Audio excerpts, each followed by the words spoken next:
Un video verificado por la agencia Reuters muestra cómo los guardias de seguridad de Ciudad Juárez, en México, no abrieron las rejas a los migrantes, a pesar de que el incendio ya había comenzado. Y en cambio, se retiran por ese momento. El presidente Andrés Manuel López Obrador afirmó que habrá investigaciones. El rey Carlos III comenzó su primer viaje como monarca de Reino Unido y lo hizo en Alemania, a donde aterrizó este miércoles. El primero en recibirlo fue el presidente alemán Frank-Walter Steinmeier. Tenemos los detalles de la visita desde Berlín. Choque de declaraciones entre Israel y Estados Unidos. El primer ministro Benjamin Netanyahu defendió que era decisión de su pueblo hacer la reforma judicial que promueve su gobierno, una modificación que Biden invitó a pausar y que ha despertado protestas. Ampliamos con nuestro corresponsal.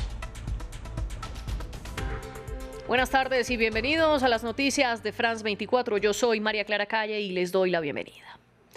Empezábamos en México. Un video publicado por la agencia Reuters muestra cómo los guardias del Centro de Detención de Migrantes en Ciudad Juárez no abrieron las rejas cuando el incendio comenzó. En el video se ve cómo las personas atrapadas patean las rejas para escapar, mientras dos guardias salen del recinto en esos momentos. El Instituto Nacional de Migración afirma que 38 personas fallecieron y grupos de activistas denuncian la responsabilidad de los funcionarios en las muertes por la supuesta inacción. Andrés Granadillo nos amplía. En las imágenes de las cámaras de seguridad de la estación del Instituto Nacional de Migración en Ciudad Juárez, se ve el momento en el que inicia el incendio en el que murieron 38 migrantes y a unos guardias de seguridad que pasan frente a la cámara y parecen salir del recinto. Al menos hasta ese momento no abren las puertas de las celdas donde estaban los detenidos. El presidente Andrés Manuel López Obrador, quien había responsabilizado del incidente a los migrantes en el centro por, según él, oponerse a ser deportados, dio un giro a sus declaraciones y dijo que investigaría los hechos debido a las nuevas versiones que han salido a la luz. Se están haciendo todas las investigaciones para conocer lo que realmente sucedió. Una información preliminar, pero queremos tener todos los elementos para informar, si es posible hoy mismo, informar sobre lo que sucedió en la versión del gobierno que represento. Al frente del centro donde ocurrió la conflagración, un grupo de migrantes protestaba por la falta de información y por el trato que han recibido. A todas esas personas que estuvieron ahí, que fallecieron, les pudieron abrir la reja porque de la reja a donde se paran los agentes de migración son ni metros. Hay un tremendo hermetismo, hay mucho silencio, nadie dice nada, ni el gobierno federal, ni migración, ni el gobierno del estado, ni el gobierno municipal. En medio de la oleada migratoria que enfrenta México, el embajador de Estados Unidos en este país, Ken Salazar, dijo que la tragedia era un recordatorio para los gobiernos de la región de la importancia de arreglar un sistema migratorio que no funciona y los riesgos de la migración irregular. El gobierno colombiano llamó a consulta a su delegación que negocia un proceso de paz con la guerrilla del ELN. El presidente Gustavo Petro dio la noticia a través de su cuenta de Twitter después de que presuntamente ese grupo armado emboscara un puesto del ejército en el municipio de El Carmen, en la región fronteriza del Catatumbo, en el noreste de Colombia. En el ataque murieron 9 militares y 8 resultaron heridos. El gobierno local afirma que los soldados estaban durmiendo cuando les dispararon. En las 2 rondas de diálogos que han tenido con el ELN no han logrado pactar un cese al fuego. Así se pronunció el Ministerio de Defensa colombiano. El presidente acaba de llamar a la delegación de la mesa de negociación con el Ejército de Liberación Nacional. Ha llamado a conversaciones para examinar que es un hecho realmente muy grave, que lamentamos.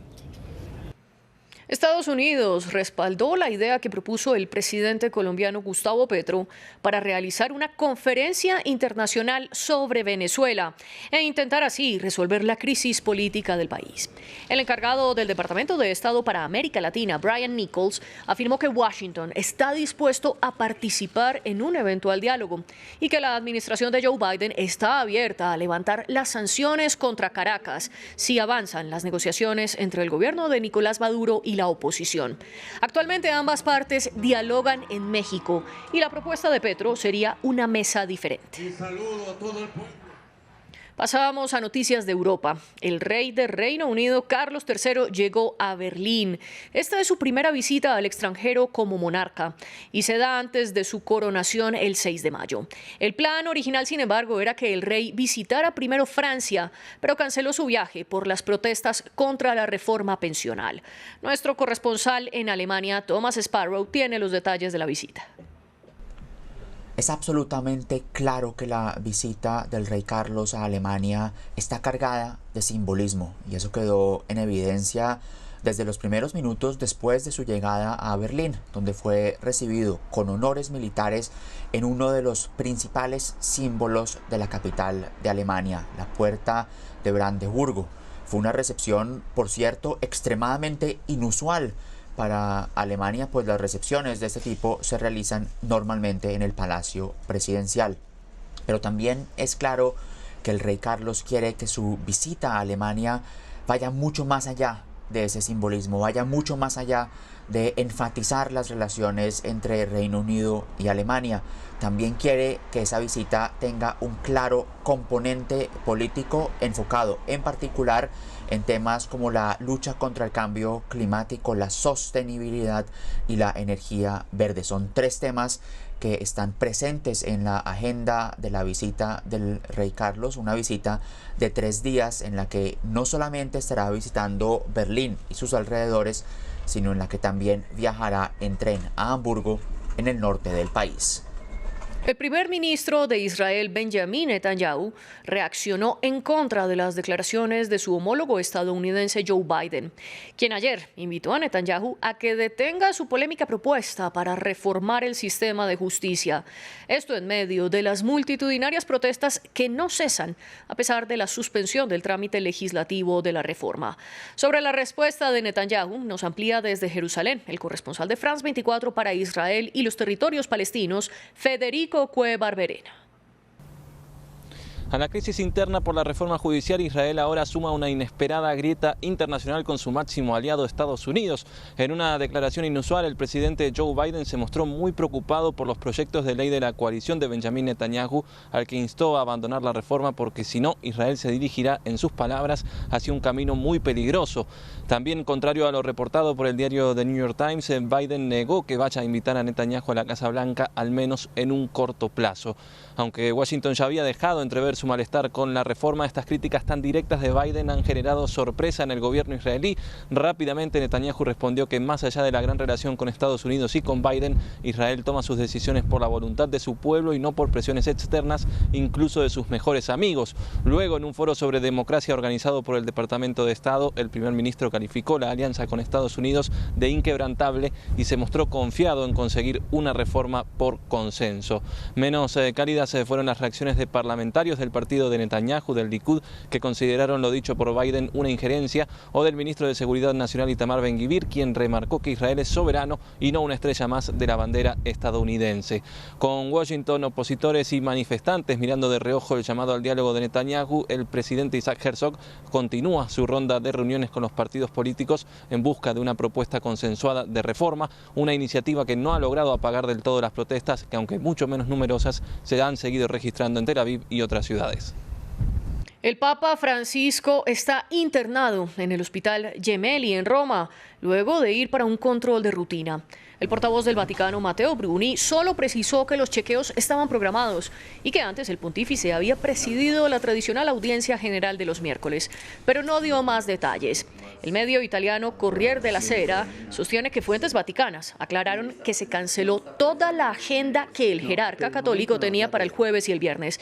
El sitio web agrega que estaría internado por un problema cardíaco, aunque el Papa sufrió en 2021 de divertículos, que son unos pequeños bultos acumulados en el colon. El presidente argentino Alberto Fernández está de viaje oficial en Estados Unidos. Ayer se reunió en Nueva York con el secretario general de Naciones Unidas, Antonio Guterres, a quien le pidió reanudar las negociaciones por la soberanía de las Islas Malvinas, que estaban bajo control británico. Y este miércoles Fernández será recibido por su homólogo estadounidense Joe Biden, con la deuda con el Fondo Monetario Internacional como uno de los temas centrales, mientras el ministro de Economía argentino se reúne con la directora gerente del fondo. Ramiro Cueva Barberena tiene los detalles. El presidente argentino Alberto Fernández continúa su gira por Estados Unidos. Luego de arribar el domingo, el recorrido siguió en la sede de Naciones Unidas, donde tuvo un encuentro con el secretario general Antonio Guterres. Sobre la mesa estuvieron los problemas globales, pero también un asunto trascendental para la política argentina, la soberanía de las Islas Malvinas. Me reuní con el secretario general de la ONU, Antonio Guterres. Analizamos los desafíos de la coyuntura internacional y le reiteré la solicitud de la Argentina de reanudar las negociaciones para encontrar una pronta y pacífica solución a la disputa de soberanía sobre Malvinas. Este miércoles, Fernández se verá con el presidente de Estados Unidos, Joe Biden, en el marco de la celebración por los 200 años de relaciones bilaterales. La Casa Blanca ha catalogado a Argentina como un aliado clave en la región. Si bien no hay agenda confirmada, la inmigración en América, el cambio climático y la guerra en Ucrania se prevén como los asuntos principales.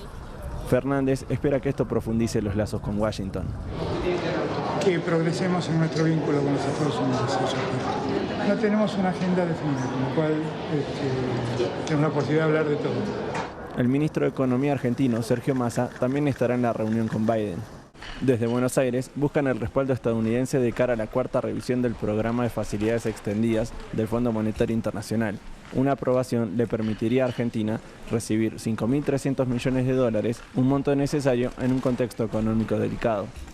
La presidenta de Taiwán, Tsai Ing-wen, ya despegó hacia América en un intento por afianzar las relaciones diplomáticas a medida que disminuye el número de países que reconocen oficialmente la soberanía de la isla frente a China. Primero hará escala en Estados Unidos y luego viajará a Guatemala y Belice, un viaje que Beijing rechaza. Como ya ha hecho varias veces, la presidenta taiwanesa se sube a un avión con destino a Estados Unidos, pasando por Centroamérica. Esta vez es diferente. Las crecientes tensiones con Washington hacen que Beijing no permita que este viaje pase desapercibido.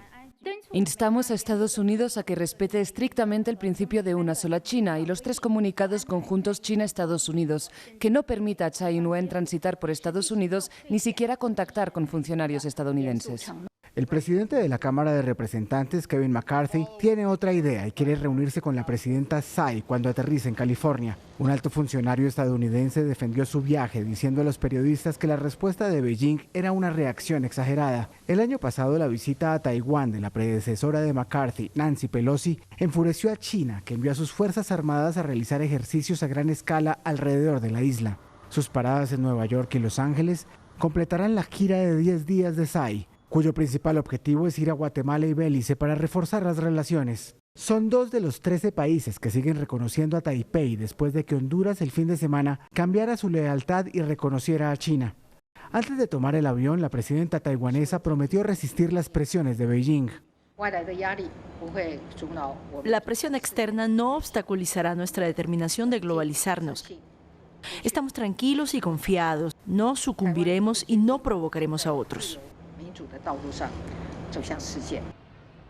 Beijing reclama la isla democrática y autogobernada y dice que un día hará parte de China continental. Indonesia ya no será la sede del Mundial de Fútbol Sub-20. La decisión la tomó la FIFA, luego de que la federación de aquel país rechazara la presencia de Israel en el torneo. El organismo de fútbol indonesio tenía previsto el sorteo para el viernes, pero lo canceló en protesta contra los israelíes. La FIFA reaccionó diciendo que el país no cumplió con los acuerdos pactados en su candidatura. Aún no se conoce cuál será la nueva sede, pero Argentina se ofreció como alternativa. Indonesia es el país con más musulmanes en el mundo y ha sido escenario de protestas en contra del equipo de Israel, uno de los clasificados. Así llegamos al final de las noticias. Los invitamos a que consulten más en nuestra página web france24.com. Nosotros volvemos en minutos.